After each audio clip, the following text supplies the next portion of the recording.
This is my office. And yeah, it's kind of a mess. I know, I'm a hypocrite, but you have to understand, I retired from the setup world, but I'm back. And the first step is to pimp my own setup. The goal is to swap rooms with my bedroom, since I really don't need all of this space. Oh, and my girlfriend is moving in, but it's definitely not because she told me she wanted the bigger closet. I have a lot of work ahead of me, which includes wrangling all these cables.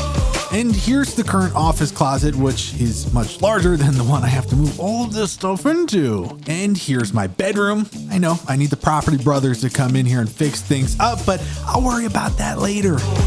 And this is the closet, which is giving Harry Potter's bedroom vibes in comparison to the other one. With that said though, it's time to get to work. Oh God.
Yeah, we'll get to that. But first, let's replace the mouse pad. This one is synthetic leather. And then I also picked up the HyperX wrist rest, which has cooling gel. And I gotta say, it's pretty nice. And then this footrest I've owned for over 10 years. And this thing is so good. I'll leave a link to it down below in the description. And then I picked up this little 5-inch monitor. It's LCD. It's nothing crazy, but it's super cheap and it stands up on its own and has HDMI, which is nice for Spotify and things like that. So I like having that on my desk. And then I picked up this LED floor lamp that also does RGB. So I thought it was practical, but also, you know, added to the vibe. And honestly, I'm pretty happy with it. The app's pretty straightforward and it's not a bad price. Next up is probably my favorite upgrade so far. And ironically, it's also the cheapest.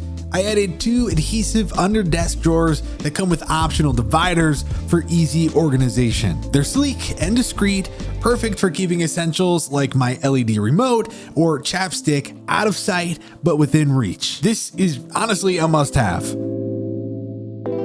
Okay, fine. Let's talk about this nightmare. I'm gonna say it, you're thinking it, f*** cable management. Right? So to make my life easier, I decided to pick up these products. First up, the cable management net. Just tape the guide to the underside of your desk, drill some pilot holes, and screw in these provided hooks. The net is sturdy, it's a perfect size, and honestly, it feels high quality, which I don't think I've ever judged the quality of a net before. But anyways, you attach it to the hooks and bada bing, bada boom, you're all set. Some of you know about my love for the IKEA Signum, but not everyone wants to drill holes or deal with its less than stealthy gray color. Plus, not everyone has an IKEA around the corner. That's why I got this clamp-on cable management tray, which is 31 inches long and an absolute game changer for holding a whole bunch of shit. But sadly, the code swashin doesn't work for 0% off. Damn. I also snagged a huge cable management box for all of those annoying ass cables spilling out of the back of my PC,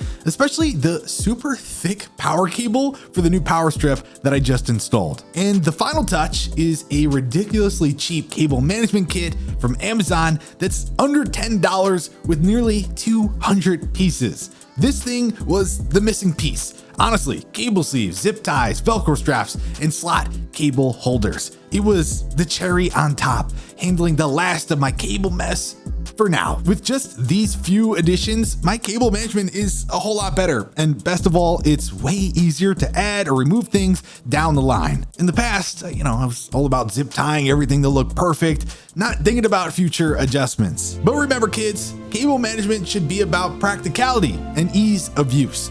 not just appearances.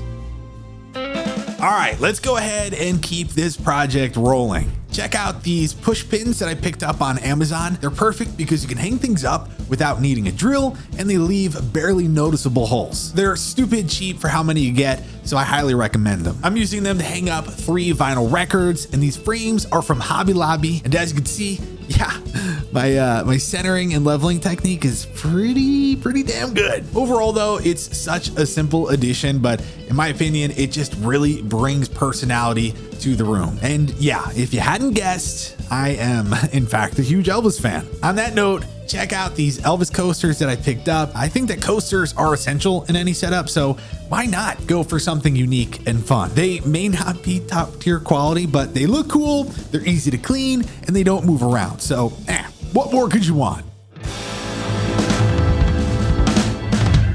All right, here is a quick look at the closet update. It's still in need of some organization, and it's definitely a tighter fit, so it looks a bit cramped, but hey, you know, it's functional for now. Over in this corner, I've got this sad little piece of furniture holding my printer, which is a long story, but eventually I'd like to swap it out for something that hides both the printer and my Quest headset, but that's a project for another day. As for the Ethernet cable, well, let's just say it's not exactly long enough, so for now, it's an unfortunate eyesore. I also went ahead and lightly sanded the top of my desk, which made a surprising difference. Yeah, it's a random improvement, but you know what?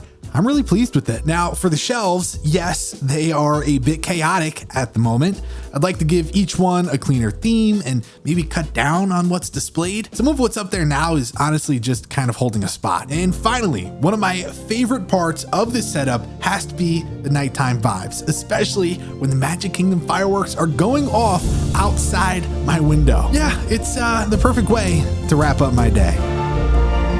Well, thanks for joining me on this journey. I'll leave links to everything I mentioned down below in the description. If you have any questions at all, go ahead and leave them in the comments section down below. I am going to respond to every single comment. So hey, if you don't know what to comment, go ahead and just say flamingo. That way I know that you made it all the way to the end of the video. With that said, thanks for watching. I'm Matt Filling Your Knot. Get out of my face. Have a great day, and I'll catch ya on the flippity flop. Toodles. Imagine if I included a clip just to make sure that this video is longer than 8 minutes. Oh, shit, hold on. Thank you for watching Swashin on YouTube. I hope you enjoyed watching. If not, then fuck you. Please hit subscribe because my channel is dead. Jesus Christ, man, that's just really sad.